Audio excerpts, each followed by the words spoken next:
Just filled my Nib Creeper from my mostly full bottle of Apache Sunset. Discovered that I'd apparently failed to adequately clean the pen on the last use and had fungal issues in the tank, so I'm assuming in the pen. Using a dip pen to test the bottle, it appears to be fine at this point, but do I need to worry about having infected the rest of my supply of ink and keep other pens away from this bottle? Is there any preventative care available at this point, or do I need to hope that the antifungals in the bottle are strong enough to prevent a larger issue? Okay, this is a great question. Mold and fungus in your ink or in your pens is a weird thing. It definitely tends to freak people out, and you know, somewhat rightfully so. Honestly, yeah, you're gonna have to forgive me. I need to blow my nose real quick here, so give me a second. I don't want to be having like bugs all over my face as I'm shooting my video. There we go. Trying to be a gentleman. So, when it comes to mold and fungus and stuff, it gets really weird. You know, some people, especially if you like, go post this question on Fountain Pen Network, and you're gonna see people light up. You know, some people are like, you should throw out every bottle of ink in your collection. Everything's ruined. Your life is over. And it's like, all right. Ease up here a little bit. You know, specifically like the pen that you're dealing with here, Nib Creeper, it's a $14 pen. It's okay.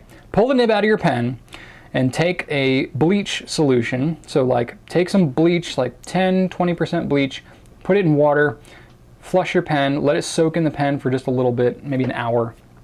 The reason you pull the nib out of there is because bleach is not ideal for soaking for a long time on stainless steel, so you want to take it off. So pull the nib out of there, let it soak in there, that bleach will kill the mold, your pen will be fine, okay? So that's the first thing that I would do with that specific situation. And then when it comes to the ink, it's a $12.50 bottle of ink, so, you know, to replace it with a new one, it's not the end of the world. So it's really gonna depend on what's your comfort level. You know, most people would probably say, if you had fungus, you know you had fungus in the pen, and you filled that ink in that pen with fungus, you should probably throw out the ink.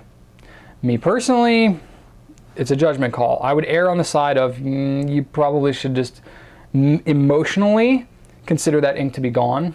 Maybe set it aside for a long time and see if it gives you any issues. Honestly, say you clean out your pen, that specific Nib Creeper again, it's already had mold in it anyway, so go ahead and keep using it in that one and just see what happens. You know, see if mold grows in the ink or whatever. I will say that noodlers, across like pretty much all brands, I've had fewer instances of mold in Noodler's ink than just about any other brand. It just does not happen often. Nathan puts biocides in there that do a really good job of keeping mold out of those inks. So I'm much less concerned about it like exploding out of that.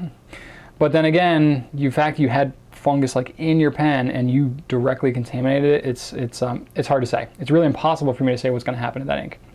So I would keep a really close eye on it. Probably err on the side of consider it gone and just replacing it. And then if you want to use it in other pens, that's really going to be your call. If you see anything growing or any, you know, it's not just mold in terms of like, sometimes mold grows on the top of the ink and it's easy to tell as soon as you open it up. Sometimes it turns into sludge and yeast and stuff that can grow down in the bottle and it's not easy to see it. Apache Sunset, it's a lighter ink color, so it may be a little easier if you kind of hold the bottle up to the light to see if there's anything funky floating around in there.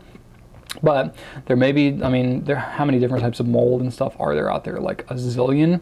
So you may have something that could grow in that ink that, you know, wouldn't be easily seen.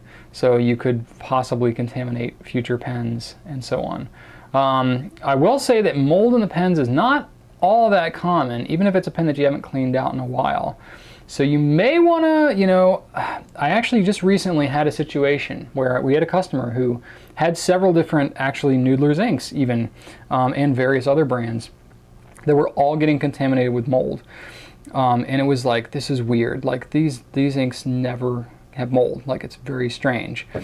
And he was like thinking that something was wrong with all of his inks and stuff like that. So we kind of followed up with him. As it turns out, the apartment complex where he was living had a huge black mold infestation. Like people were getting moved out and it found, as he turned out, his apartment was like filthy with black mold. So it was actually the environment that he was in that was ended up contaminating many of his inks.